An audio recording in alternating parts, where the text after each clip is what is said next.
Hey everybody, Sam Kavaris and the Nimnik Sports Update powered by Budweiser.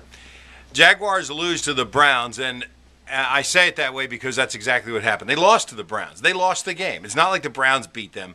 They lost. They gave up 2 touchdowns, which certainly you should be able to overcome, but there are just so many opportunities that were lost and plays not executed. The end of the game, again, the Jaguars' management of the clock just makes no sense to me half the time, but in addition to that, you've got to absolutely make a play.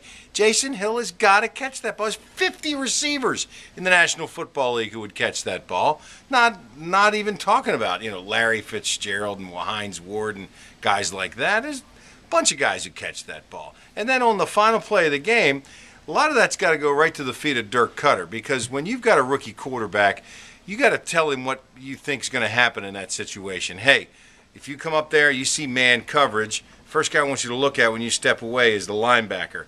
If he is not across the line of scrimmage and MJD is open in the flat, throw him the football, let him have one-on-one for 3 yards. I'll take that every day. He's the best player on the team. He needs to have the football in his hands on the last play of the game somehow, and they set up the perfect opportunity, and Gabbert throws it to a very average Mike Thomas, and it was a bad pass anyway, so the Jaguars fall. This is a team that lost, didn't get beat, but lost not only to Cleveland, but to Carolina and Cincinnati.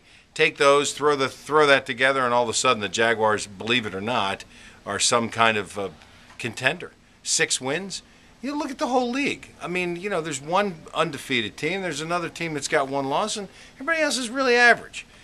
At 3-7, they're not out of it, but certainly they seem to be closing the door on that opportunity nonetheless. The Florida Gators are bowl eligible after that win against Furman, and they're probably coming here. Who they play is yet to be determined. Don't be surprised if it's Ohio State, and then all we'll talk about is whether Urban Meyer is going to take that job or not. So that's right around the corner. Florida State loses on another missed field goal, and that's just a shame for them, obviously, but now 4 losses. They'll go to a bowl, 30th consecutive year, but certainly not the year that a lot of people expected. They were ranked in the top 10, top 5 by some people as the year went on. And Larry Munson died on a Sunday night, 89 years old, complications of pneumonia.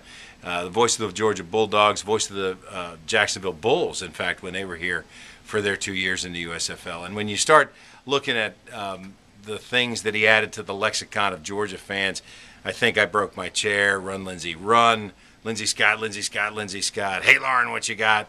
Hobnail boot. I mean, you just name it, and he was a part of it. Really added a lot of color and a lot of flourish to Georgia football. I know he'd been retired for a couple of years, but certainly still a big part of what that program has always been about. 89 years old, died at his home in Athens. I'm Sam Kavaris, and that's the Nimnik Sports Update, powered by Budweiser.